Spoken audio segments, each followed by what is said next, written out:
porque dele e por meio dele e para ele são todas as coisas. A ele, pois, a glória eternamente. Amém. Graça e paz, rebanho do Senhor. Esta é a nossa meditação no nosso culto familiar noturno. E ela está baseada no livro de Jeremias, no capítulo 29. Uma palavra de consolo que procede da verdade. Este capítulo 29 de Jeremias é uma carta que ele escreveu e enviou para os primeiros deportados da Babilônia. Jeremias, durante 40 anos, profetizou, advertindo o povo de que se não se voltassem para o Senhor, se não se arrependessem dos seus pecados, eles seriam invadidos e seriam destruídos por um reino que viria do norte, a saber, a Babilônia. Apesar de todos os esforços de Jeremias, não apenas o povo não se arrependeu, como chegou a considerá-lo o inimigo número 1 da nação. Isto porque, embora em meio às suas palavras Jeremias tivesse palavras de consolo, o seu consolo não era um consolo que procedia da mentira, mas da verdade. Um dos grandes problemas dos falsos profetas é que eles, como diz Jeremias no capítulo 6, verso 14, e no capítulo 8, verso 11 do seu livro, eles curam superficialmente a ferida do meu povo, dizendo paz, paz, quando não há paz. Sem a verdade da palavra do Evangelho, sem a verdade da lei de Deus, não há genuíno consolo.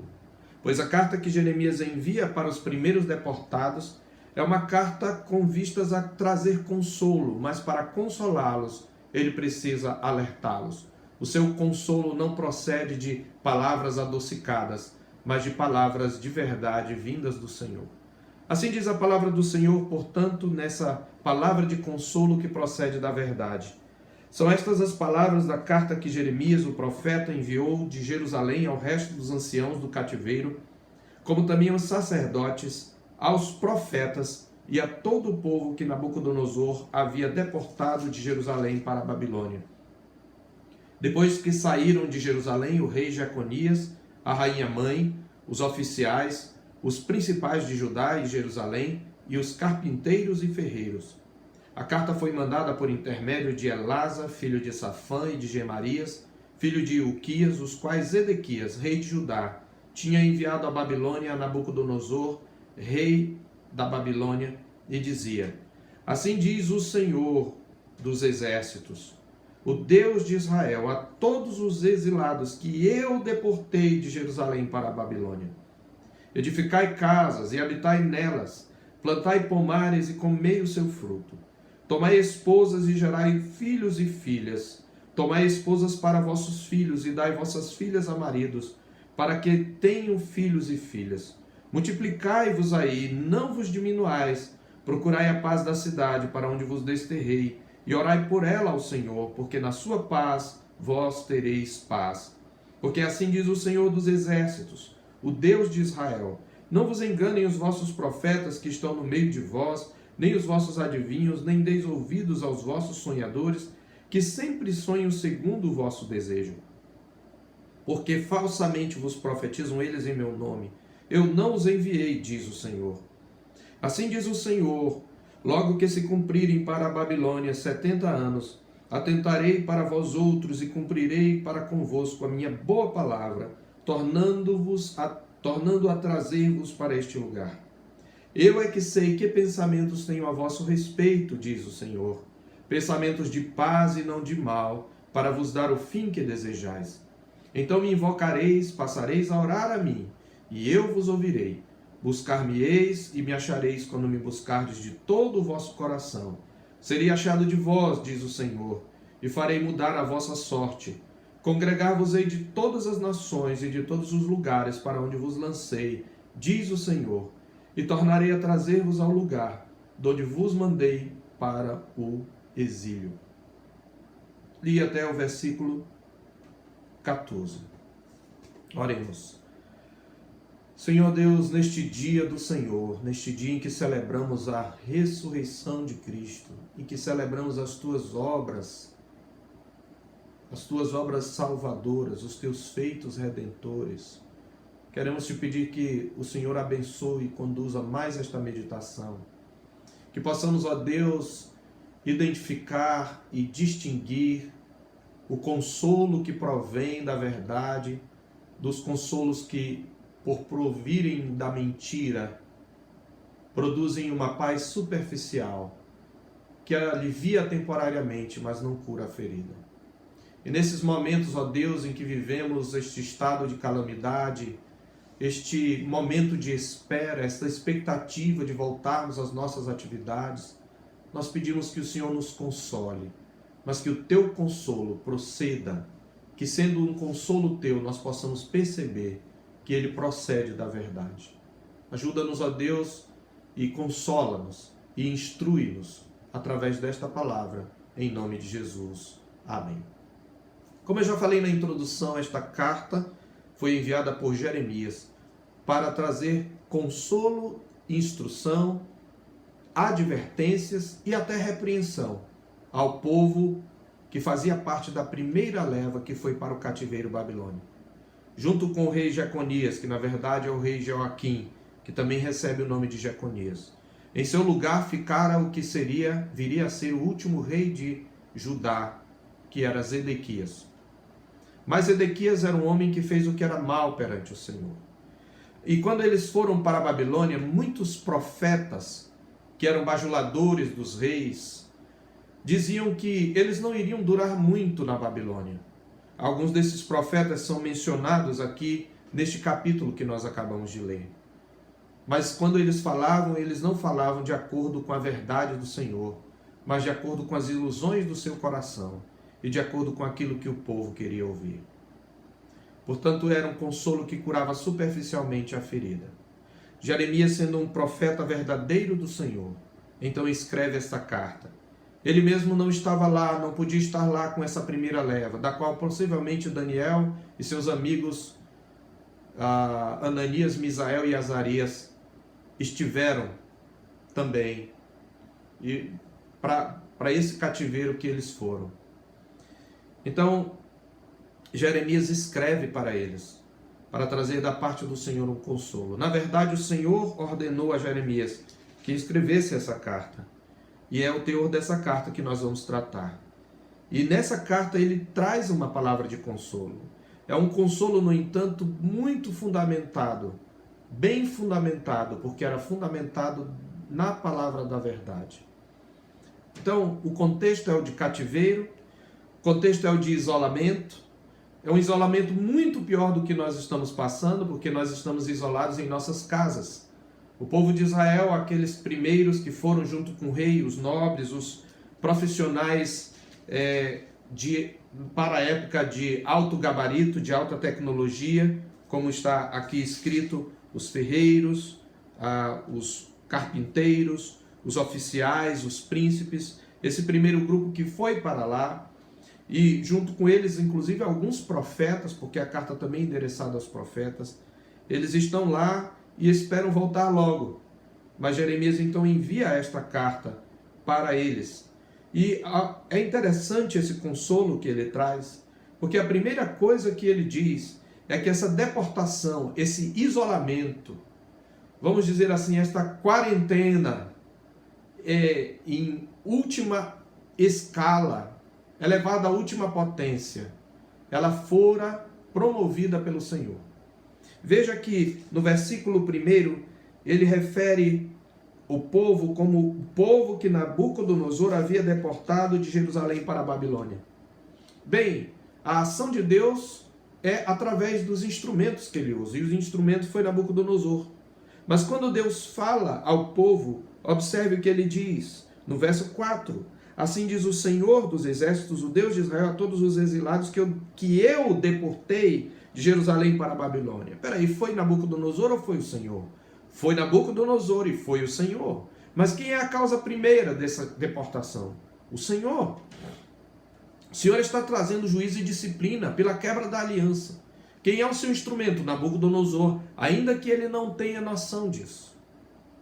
Nabucodonosor agiu pela sua própria vontade, mas não percebeu que ao fazer isto estava fazendo tudo o que a mão e o propósito de Deus predeterminaram. E aqui temos uma primeira grande lição.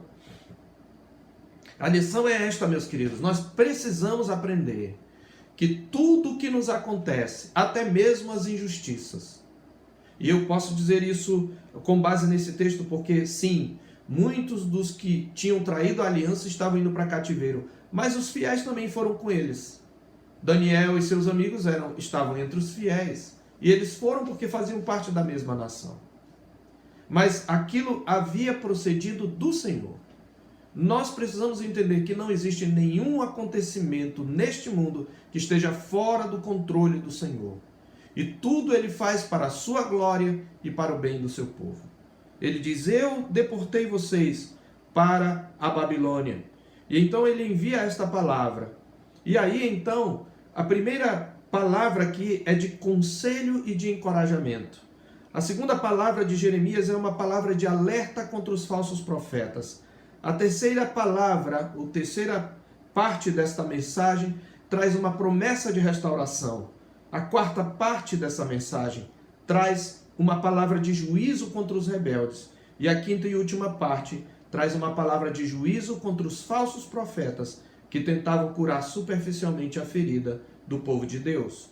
Então, primeiramente, a palavra de conselho e encorajamento. Não era o encorajamento que eles esperavam receber. Veja qual é o encorajamento. Verso 4 em diante. Assim diz o Senhor Deus de Israel a todos os exilados que eu deportei para a Babilônia. Assim diz o Senhor aos exilados que eu deportei de Jerusalém para a Babilônia. Ele já está dizendo: vocês só voltarão quando eu quiser. Mas qual é o conselho dele? O conselho dele pode ser resumido na seguinte frase: sigam a vida. Não parem para remoer a situação de vocês. Vocês agora estão longe de suas casas, estão longe de sua terra, estão longe de sua nação, longe do templo do Senhor. Não podem cultuar, longe dos ritos sacramentais da aliança mosaica. Mas sigam a vida. É o que ele diz, veja, no verso 5. Edificai casas e habitai nelas. Ora, o que significa edificar casa e habitar nela? Crie estabilidade aí. Procure sustentar a sua vida. Prepare-se para ficar muito tempo. Plantai pomares e comei do seu fruto. Tomai esposas e gerai filhos e filhas. Tomai esposas para vossos filhos e dai vossas filhas a maridos para que tenham filhos e filhas. Sigam a vida, é isso que ele está dizendo. Trabalhem, tenham casa, criem uma certa estabilidade no sentido temporal do termo. Multiplicai-vos aí, não vos diminuais. Multipliquem-se. O crescer e multiplicar ainda está valendo. Não é porque vocês estão numa cidade perigosa que vocês devem desobedecer essa ordem, que também é bênção.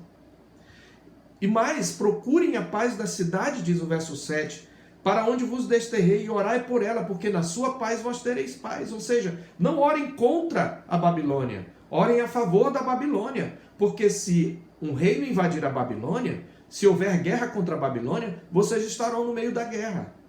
Vivam a vida de vocês, e orem, intercedam, sejam minhas testemunhas na Babilônia. É muito interessante isso que ele está dizendo. E por que ele está falando? Ele vai exatamente explicar isso na sua segunda palavra, que é a palavra de alerta contra os falsos profetas. E essa segunda palavra a primeira palavra é: vivam a vida, sigam a vida. Plantem, colham, façam negócios, tenham casas, casem seus filhos, tenham filhos e filhas, multipliquem-se e orem pela paz da cidade, mesmo sendo uma cidade pagã.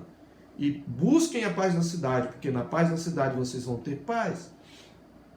Por quê? Aí vem a palavra de alerta.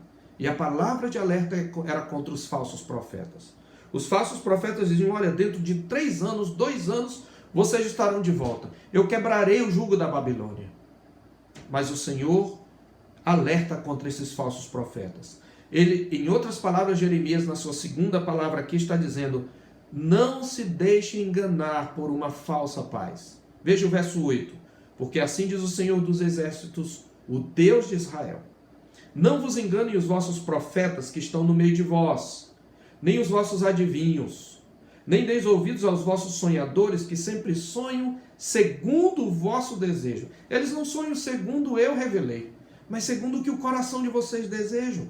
Porque falsamente vos profetizam eles em meu nome. Eu não os enviei, diz o Senhor. O que isto tudo nos ensina? Logo no verso 10 ele diz: assim diz o Senhor, logo que se cumprirem para a Babilônia 70 anos, atentarei para vós outros e cumprirei para convosco a minha boa palavra, tornando-vos a trazer para este lugar. Olha que palavra de consolo. O que Jeremias está dizendo, o que o Senhor está dizendo é: olha, preparem-se para ficar mais tempo do que vocês planejaram. E sigam a vida. Não se prendam por causa do cativeiro. Continuem vivendo. Um dado que os historiadores trazem, os comentaristas, é que a Babilônia, os babilônios em geral, eram tolerantes para com os judeus. Houve sim perseguições, mas no reino da Assíria, que levou cativo o reino de Israel, o reino do norte, esse reino era muito mais cruel. Havia tensões em vários lugares, mas em geral os babilônios toleravam os judeus. Então ele está dizendo: sigam a vida e orem pela paz da cidade. Não se deixem enganar por uma falsa paz, porque eu não enviei esses profetas. Eles estão sonhando o que vocês querem. Eles estão dizendo segundo os desejos do seu coração. Não vai ser antes de 70 anos. Meus queridos, nós temos vivido momentos em que nós estamos perguntando quando isso tudo vai terminar. E certamente nós podemos falar da irresponsabilidade de muitos governantes, da corrupção de outros tantos, da politicagem, da politicalha de muitos que se aproveitam para se manter ou para chegar ao poder. Mas por trás de tudo isso está um Deus que cuida do seu povo. E eu não estou dizendo aqui que nós vamos passar muito tempo nesse momento de pandemia, de isolamento, mas eu estou dizendo que nós temos que tomar cuidado. O consolo não é saber se nós vamos voltar antes do que nós estamos esperando ou não. O consolo é saber quem está conosco, quem está do nosso lado, quem nos sustenta. Aí está o consolo. Portanto, eu quero trazer aqui uma primeira aplicação. Quando pela disciplina do Senhor, nós somos colocados como agora em um lugar, posição ou circunstância, fora do que nós achamos ser nosso lugar original. Nós não devemos pensar, meus irmãos, que a vida parou. Nem devemos concentrar nossos esforços em sair daquela situação. Quando eu estou dizendo isso, não estou dizendo que não devemos buscar uma vacina e orar para que ela aconteça, buscar, através das descobertas da ciência, um remédio eficaz. Não estou me referindo a isso. Mas eu estou me referindo a estribuchar diante de situações nas quais não temos controle. Porque é importante que nós entendamos que a vida não parou. Você parou para pensar que nós temos tido mais tempo com a família do que jamais tivemos, talvez, nas gerações passadas? Quantos de nós viviam uma vida muito mais para o trabalho e estão reaprendendo a conviver em família? Alguns estão tendo muitos conflitos, outros estão descobrindo a bênção de ter um lar, a bênção de cultivar o seu lar. A vida não parou, meus irmãos. E nós devemos buscar meios alternativos de continuar a vida. Tampouco nós somos autorizados pelo Senhor a buscar consolos vazios, baseados em promessas que o Senhor nunca fez, do tipo: Deus me manda te dizer. Aliás, cuidado com mensagens que começam com essa frase: Deus me manda te dizer, e fala aquilo que o seu coração gostaria de ouvir, as mesmas frases de efeito. Antes nós devemos procurar aprender com as condições contrárias. Nós devemos crer que Deus não está limitado em sua ação e pode nos abençoar mesmo na terra do nosso cativeiro. Isto é, mesmo durante a nossa peregrinação neste mundo. Nós somos peregrinos, meus irmãos, e forasteiros. A nossa pátria está no céu, diz a palavra de Deus. E cabe a nós, como servos de Deus, seguir a vida sabendo que Deus não nos abandonou a nossa própria sorte. Nós não estamos no nosso lar. Não é para nos sentirmos à vontade. Então nós temos em terceiro lugar uma palavra, uma promessa de restauração. Depois da palavra de consolo, baseada na verdade, né? Uma palavra de consolo e encorajamento. Vivam a vida. Depois da palavra de alerta contra os falsos profetas, vem então uma promessa de restauração. E essa promessa quer dizer o seguinte: para o povo de Deus, isto não vai durar para sempre, povo de Deus. Os sofrimentos do tempo presente não são para comparar com a glória por vir a ser revelada em nós. A palavra de Deus diz que, se necessário, por breve tempo nós somos contristados por várias provações. E eu não estou falando de questões temporais. Eu estou dizendo que diante da eternidade, na presença de Cristo, tudo que nós passarmos neste mundo é breve e não vai durar para sempre. Este mundo não vai durar para sempre. E a promessa do Senhor de restauração aponta, embora fale para o futuro próximo de Israel, 70 anos depois, ela também tem uma perspectiva profética de alcance até mesmo a era messiânica. E veja qual é a promessa de restauração, no verso 10. Assim diz o Senhor: logo que se cumprirem para a Babilônia 70 anos, atentarei para vós outros e cumprirei para convosco a minha boa palavra, tornando a trazer-vos para este lugar. Talvez quando alguns ouviram, pensaram 70 anos, mas é muito. Mas quando o Senhor Deus estabelece um tempo, Ele está dizendo, não vai durar para sempre. Mas há outras verdades que nós precisamos aprender aqui. Veja como é diferente o consolo que procede da verdade. Quando Deus diz, logo que se cumprirem para a Babilônia 70 anos, atentarei para vós outros, Ele está dizendo, a Babilônia tem um tempo em que ela vai reinar. Por quê? Porque tem um tempo para encher a medida da ira de Deus sobre a Babilônia. Então, uma verdade que aprendemos aqui nessa promessa de restauração é de que Deus, Ele restaura o seu povo, mas Ele age sempre de conformidade com o seu caráter. Ele não é mágico. Ele age sempre em consonância com o seu caráter. Veja vários aspectos dos atributos de Deus. Por exemplo, o Senhor Deus diz que vai restaurar o seu povo de acordo com sua reta justiça. Esse é o primeiro atributo que fica aí implícito. Porque ele diz, logo que se cumprirem para a Babilônia 70 anos, atentarei para vós outros. O que é se cumprirem? Ele está dizendo se completarem. E aí nós devemos lembrar, eu me lembrei aqui de uma passagem que está em Gênesis capítulo 15, versos 13 a 16. Quando o Senhor Deus diz para Abraão, antecipa para Abraão, que a sua posteridade seria escrava numa terra estrangeira, a saber, o Egito. Mas na quarta geração ele diz, voltarão para aqui. Aquela terra era a terra dos amorreus. Aliás, Abraão era aliado dos amorreus, né? Aner, Escol e Manre eram amorreus. E eram co-beligerantes com Abraão. Mas ele diz, na quarta geração voltarão para aqui, porque ainda não se encheu a medida da iniquidade dos amorreus.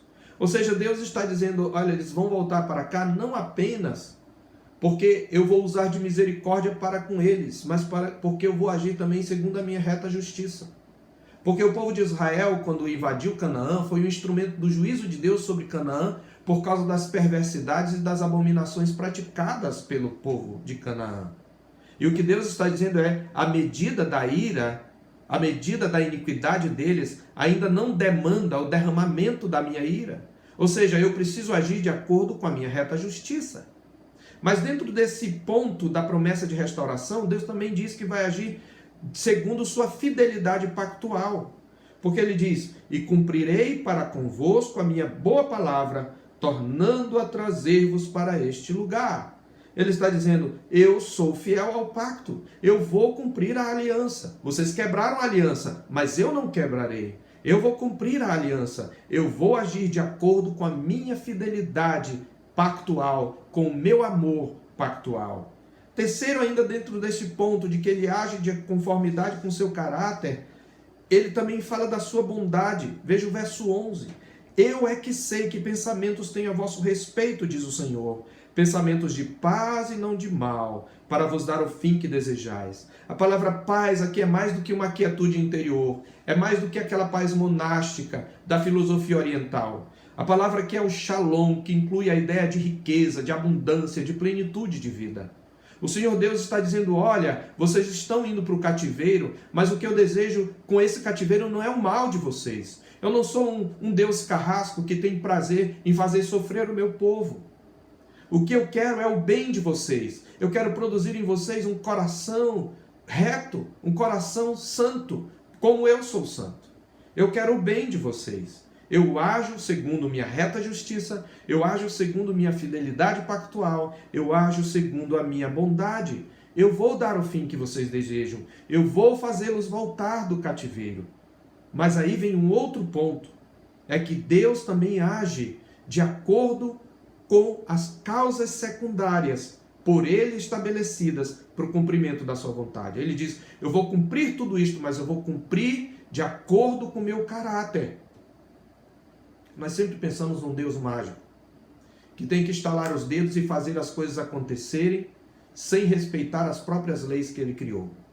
E sem seguir o que o seu próprio coração reto demanda dele mesmo. Mas Deus age de conformidade com as causas secundárias que foram por ele estabelecidas para o cumprimento da sua vontade. Que causas secundárias são estas? O arrependimento do seu povo. Sem arrependimento não haveria perdão. E sem perdão não haveria restauração. Deus fez todas as coisas, Deus criou todas as coisas e Deus dispõe a história de acordo com o seu caráter. E o seu caráter exige arrependimento. Agora, por que são causas secundárias? Porque é Deus quem produz este arrependimento. Mas ele precisa acontecer. É isto que ele diz no verso 12, observe. Então, quando completarem os 70 anos, me invocareis, passareis a orar a mim, porque eles não estavam orando ao Senhor, e eu vos ouvirei, buscar-me-eis e me achareis, quando me buscardes de todo o vosso coração. Eu serei achado de vós, diz o Senhor, e farei mudar a vossa sorte.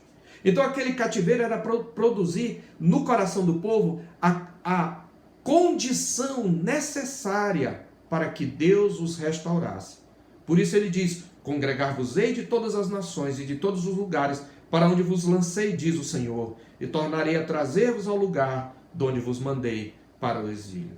O que nós aprendemos aqui, queridos, eu estou aplicando passo a passo, é que nas suas tratativas com o seu povo, com o povo da sua aliança, mesmo em sua ira, o Senhor jamais abandona suas misericórdias, nem quebra suas promessas. Para com seu povo escolhido, os seus pensamentos jamais mudarão. Então, se a pandemia é juízo e é derramamento de ira para os ímpios, para o povo de Deus, para aqueles que estão em Cristo, e ela é um instrumento da bondade de Deus, porque ela é um instrumento para moldar o povo de Deus e dar ao coração do povo de Deus um coração totalmente voltado para o seu Deus. Então, jamais os pensamentos de bem, de bondade de Deus mudarão. Se como seu povo, nós não tivermos ainda um coração digno da sua aliança, meus irmãos, ele garante, através de sua amorosa disciplina, nos mudar o coração. Pois antes de nos dar o que nos prometeu, ele sabe que precisamos receber um coração digno de suas promessas. Nós precisamos, portanto, nos manter lembrados da promessa que está no Salmo 30, verso 5. Porque não passa de um momento a sua ira, e o seu favor dura a vida inteira. Ao anoitecer pode vir o choro, mas a alegria vem pela manhã. Veja que mesmo durante o período de ira, o seu favor não se afasta do seu povo. Porque enquanto a ira não passa de um momento, o seu favor não dura a maior parte do tempo. Ele dura a vida inteira para com o seu povo eleito. Em quarto lugar, então, nós temos uma palavra de juízo contra os rebeldes. Sim, porque haveria entre os judeus aqueles que não iriam dar ouvidos ao profeta Jeremias e aos demais profetas do Senhor, que lhes falavam e traziam um consolo que procedia da verdade. Mas antes preferiam ouvir os profetas que lhes falavam os desejos do seu próprio coração. E a palavra de juízo é para aqueles que, como mais tarde diria Paulo a Timóteo, advertindo em 2 Timóteo 4,4, eles se recusaram a dar ouvidos à verdade, entregando-se às fábulas. Vós dizeis, assim diz o Senhor no verso 15 desse capítulo 29, vós dizeis, o Senhor nos suscitou profetas na Babilônia. Ou seja, nós já temos profetas, Jeremias, aqui na Babilônia. E eles estão dizendo que a gente vai voltar. Mas qual é a resposta do Senhor? Mas assim diz o Senhor a respeito do rei que se assenta no trono de Davi, que era Zedequias, e de todo o povo que habita nesta cidade, vossos irmãos que não saíram convosco para o exílio. Assim diz o Senhor dos Exércitos: eis que enviarei contra eles, contra esse povo rebelde, que ficou, mas não se arrependeu. A espada, vem aqui a espada, é um dos flagelos pelos quais Deus usa para trazer seu juízo, ou seja, a guerra, a fome, que é a escassez, e a peste, que é a epidemia, ou para usar uma palavra mais da moda, pandemia. Ele diz: e falo-ei como a figos ruins, que de ruins que são, não se podem comer.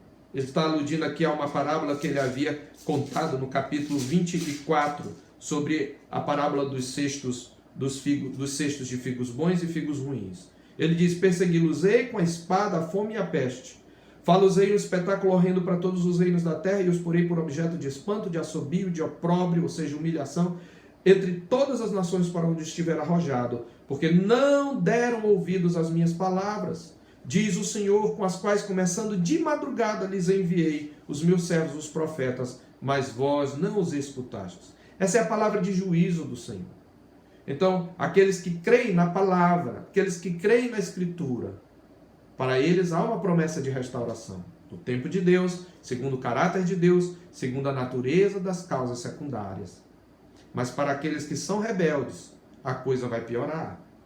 E em quinto e último lugar, nós temos uma palavra de juízo contra os falsos profetas.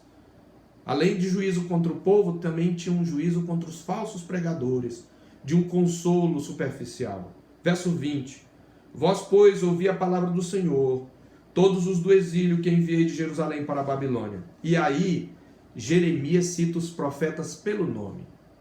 Veja o nome dos hereges aqui.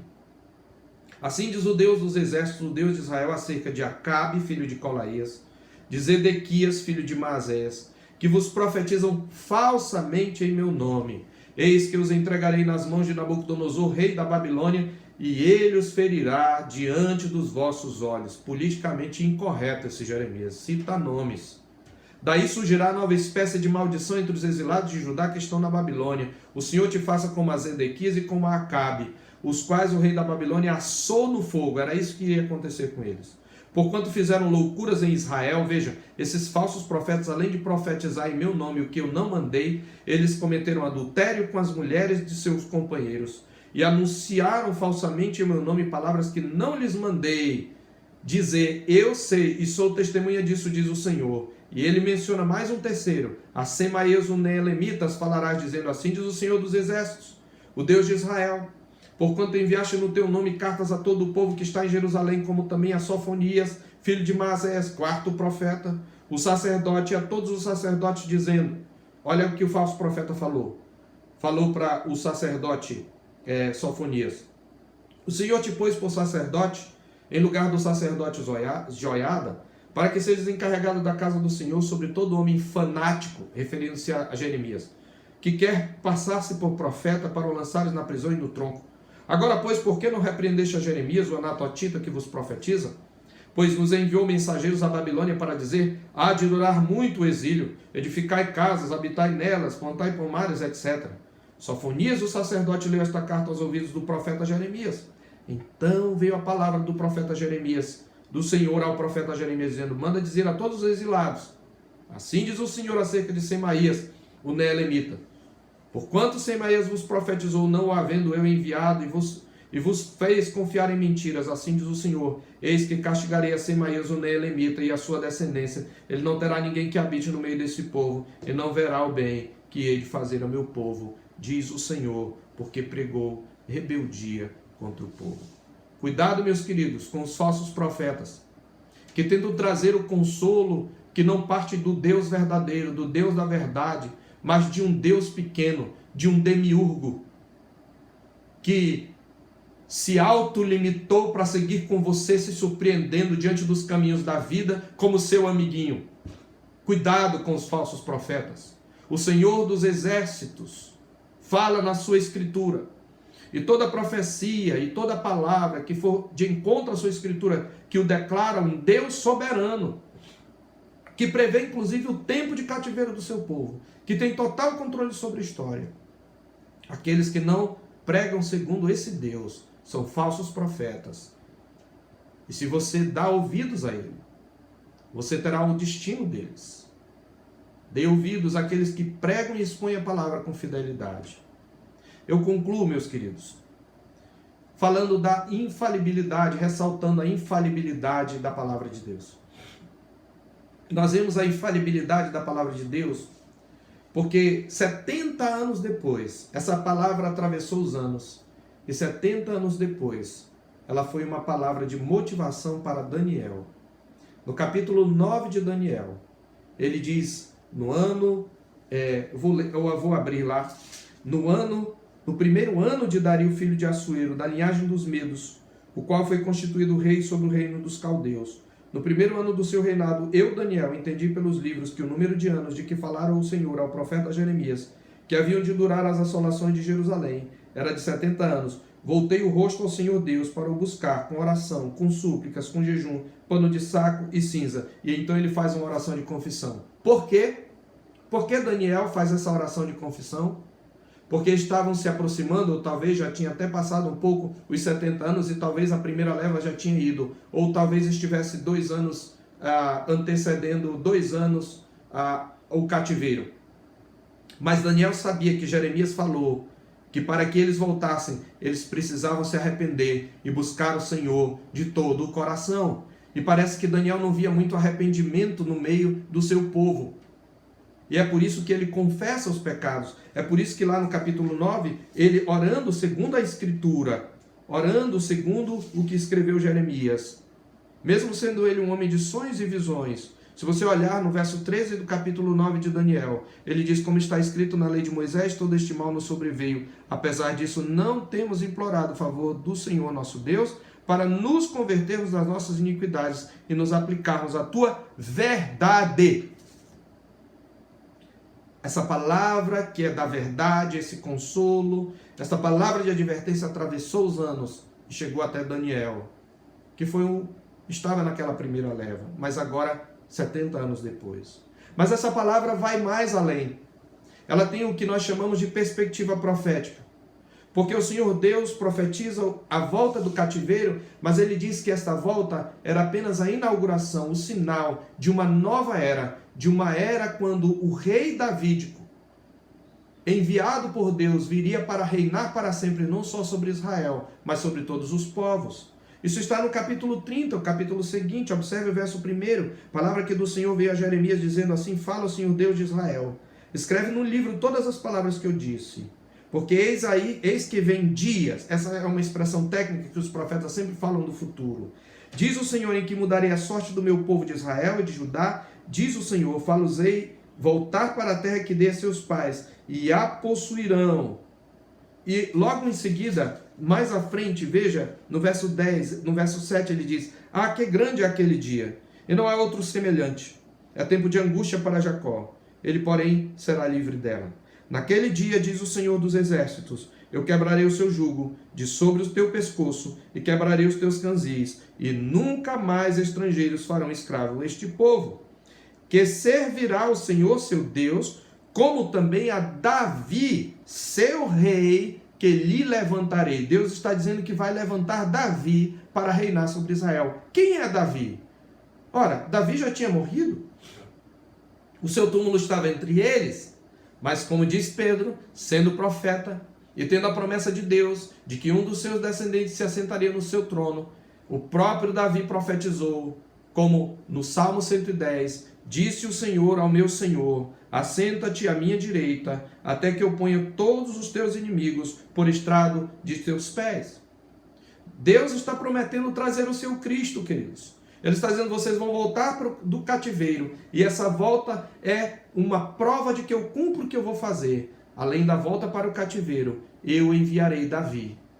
É claro, Jeremias enxergou aqui exatamente a vinda de Cristo, a vinda do Messias, do rei davídico, que morreu, que ressuscitou, que já se assentou no trono de Davi, pois está escrito lá em Atos 2, esteja absolutamente certa toda a casa de Israel, que é este Jesus a quem vós crucificastes, Deus o fez Senhor e Cristo. E dentro dessa perspectiva profética messiânica, no capítulo 31, ele ainda fala da nova aliança. Esta palavra vai então além do tempo de Daniel, além do tempo de Jeremias, e atravessa e chega no tempo, na plenitude do tempo. Porque no capítulo 31, verso 31 em diante, ele diz: eis aí vem dias, diz o Senhor, em que firmarei nova aliança com a casa de Israel e com a casa de Judá, não conforme a aliança que fiz com seus pais, no dia em que os tomei pela mão, para os tirar da terra do Egito, porquanto eles anularam a minha aliança, não obstante eu os haver desposado, diz o Senhor. Porque esta é a aliança que firmarei com a casa de Israel depois daqueles dias, diz o Senhor. Na mente lhes imprimirei as minhas leis, e também no coração lhes escreverei.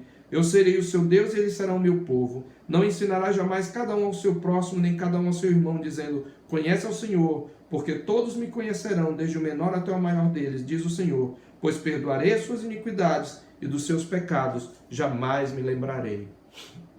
Em Hebreus capítulo 8, versos 6 a 13, esse texto é citado e aplicado a Cristo, que veio para que, por meio da sua morte, instituísse uma nova aliança e, uma vez ressuscitado, enviasse o seu Espírito, que iria imprimir a sua lei no coração do seu povo. E nós somos hoje esse povo. A palavra de Deus se cumpriu, Cristo já veio, Davi já veio, ele está reinando, ele está colocando todos os inimigos debaixo dos seus pés, e o último inimigo a ser vencido é a morte, e nós temos que crer nisso, queridos. Isso aponta para quê? Para a infalibilidade da palavra de Deus. Povo de Deus, creia na infalibilidade da palavra de Deus. O Senhor vem, virá e não tardará. Se você retroceder nele, em você, ele não vai se comprazer. Se retroceder nele, não se compraz a minha alma. Cristo já venceu o mundo. Ele disse: no mundo passais por aflições, mas tende bom ânimo. Eu venci o mundo. Ele reina. E este sofrimento que passamos é necessário para que o nosso coração seja digno daquilo que ele preparou para nós. Que este consolo que procede da verdade possa encher nosso coração e nos fortalecer. E que não demos ouvidos aos falsos profetas que profetizam segundo os demiurgos inventados pelo seu próprio coração, pelos falsos deuses. Mas confiemos no Deus do Evangelho, no Deus e Pai de nosso Senhor Jesus Cristo. Que o Senhor vos abençoe e vos guarde, que o Senhor faça resplandecer o seu rosto sobre vós e tenha misericórdia de vós. Que o Senhor sobre vós levante o seu rosto e vos dê a paz. Amém.